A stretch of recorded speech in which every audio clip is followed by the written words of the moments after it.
भगवान के पिताजी को भी जेल में रहना पड़ा। ये दुनिया बड़ी निर्दयी है,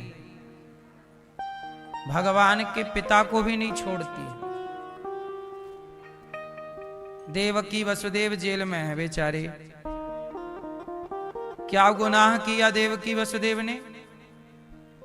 कोई गुनाह नहीं। देवकी का विवाह करके कंस जा रहा था, विदाई करने के बहन की विदाई। देवकी कंस की चचेरी बहन है। ये कंस कौन है?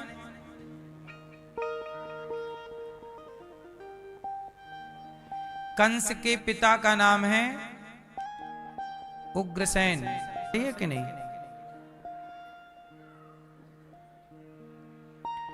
एक दिन क्या हुआ कि पद्मावती के पिता ने कोई आयोजन रखा तो बुलाया, बेटी आओ। तो पद्मावती बोली अपने पति से कि मेरे पिताजी बुला रहे हैं, आप आज्ञा करें तो मैं चली जाऊं मायके। तो इन्होंने कहा कि देखो तुम हमें छोड़कर ना जाओ, हम तुम्हारे बिना कैसे रहेंगे। पद्मावती जी को मनाया पति ने। कंस के पिता की ये घटना है। ये पद्मावती कंस की मां है होने वाली। अभी बताएंगे कंस कैसे आया। पद्मावती और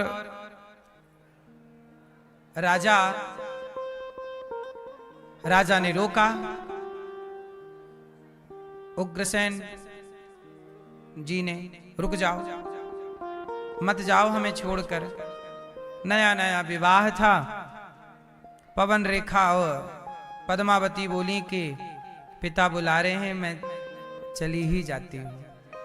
तो बेमन से पति ने, पत्नी बोली अच्छा हुआ आ गए आप। तो वो जंगल में गया उस पद्मावती को लेकर, और उसके संग वो जंगल में रमण करने लग गया।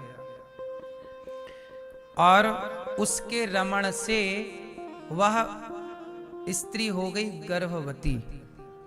और जब गर्भवती हुई तब पद्मावती ने ध्यान से देखा कि ये मेरे पति जैसा तो कुछ डाउट है, क्योंकि पति के जो निशान था शरीर में वो इनके नहीं है।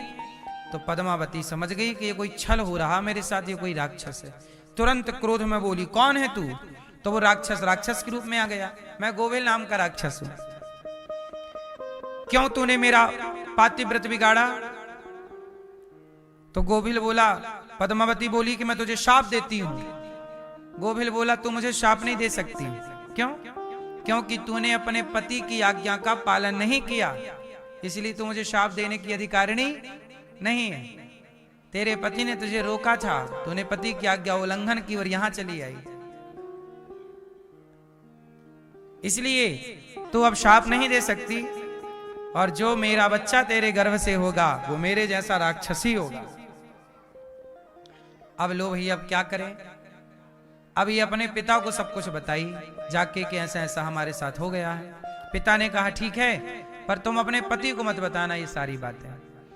तुरंत पद्मावती आई मथुरा में, उग्रसेन जी के संग रहने लगी। और जब इनके बच्चा हुआ तो उग्रसेन जी को लगा कि मेरा ही बच्चा है।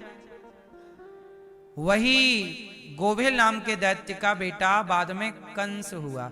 जबकि कंस के पिता उग्रसेन तो बड़े अच्छे राजा थे, धर्मात्मा राजा थे। तो ये दुष्ट कैसे हुआ? तो ये दुष्ट ऐसे हुआ, इसलिए हम लोग कहते हैं कि लिविन में ना रहा करो।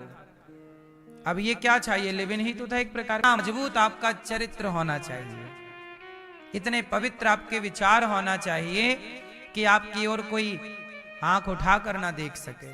ये हर बहन और हर भाई के लिए है, पुरुषों के लिए भी है, स्त्रियों के लिए भी है। अब एक पत्नी थी, उसके पति बाहर चले जाएं तो वो पड़ोसियों से वो रहने लग गई गलत संगति में।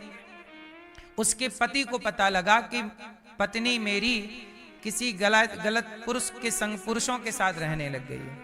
पुरुष को पता लगा, उसने भेज दिया मायके, तू मायके चली जा। मायके में उसके माँ बाप समझाएंगे तो शायद ठीक हो जाए, पर वो आदत तो बिगड़ गई। पराये पुरुष का एक बार नशा लग जाए किसी को, पराई स्त्री का नशा लग जाए किसी को, तो व्यक्ति फिर जल्दी छूटता नहीं। यह भी एक नशा है मेरी माँ। शराबी को शराब का नशा, गंजेड़ी को गांजा का नशा, जुआड़ी को जुए का नशा, तो पराई स्त्री पराई पुरुष का भी एक नशा ही है। कहते ना भूख दो प्रकार की होती है, एक पेट की भूख होती है। पेट की भूख तो जल्दी से भोजन रोटी खा लो, दाल सब्जी खा लो तो मिट जाती है, पेट की भूख मिट जाती है दाल चावल सब्जी रोटी से। पर एक भूख और होती है जो चमड़ी की भूख होती है। पेट की भूख तो मिट जाती है पर चमड़ी की भूख मिटाए मिटाए नहीं मिटती। इसलिए चमड़ी की भूख के कारण ही तो रावण का सर्वनाश हो गया। रावण को कौन सी भूख लगाई? बोलो, चमड़ी की भूख।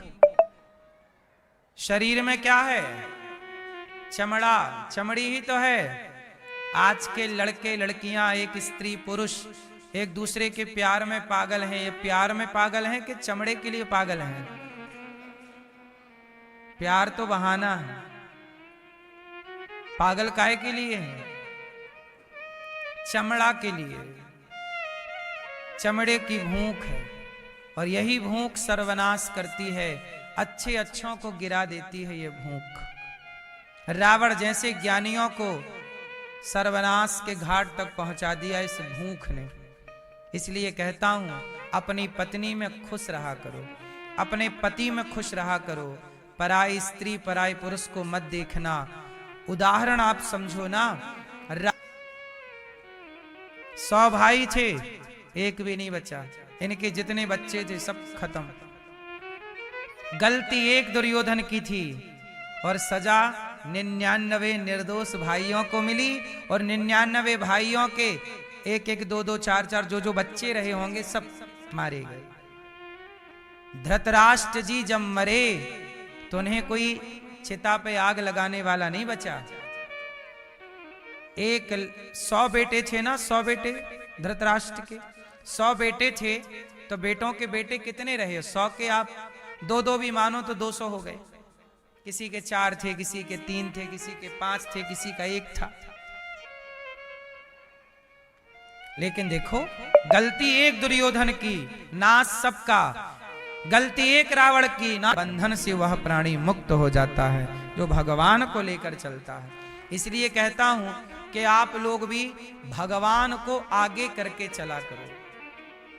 आगे मतलब याद करके, कहीं भी गए प्रभु को याद करके। और ये भाव रखिएगा कि आप अकेले नहीं हैं, हर समय आपके संग भगवान है। ये विश्वास रखिए कि तू अकेला नाही, प्यारे राम तेरे साथ हो। अच्छा एक बात बताओ, अर्जुन के आगे कृष्ण है कि अर्जुन के पीछे कृष्ण है? महाभारत में कहां? ना रखो, भगवान के चरणों की बैंक में सब कुछ समर्पित कर दो। प्रभु सब आपका रहेगा, आपका ही। लेकिन आपको आपका अभिमान नहीं आने देगी कि मेरा है, ये रहेगा कि ये सब भगवान का है। नाथ सकल संपदा तुम्हारी, मैं सेवक समेत सुत नारी। जो कुछ है किसका है? बोलो बोलो, सब भगवान का। तो भगवान की बैंक में अपने आप को, जैसे ये दास अनिरुद्ध गौरी गोपाल में इतनी वृद्ध माओं की सेवा, अखंड रसोई की सेवा, गुरुकुल की सेवा।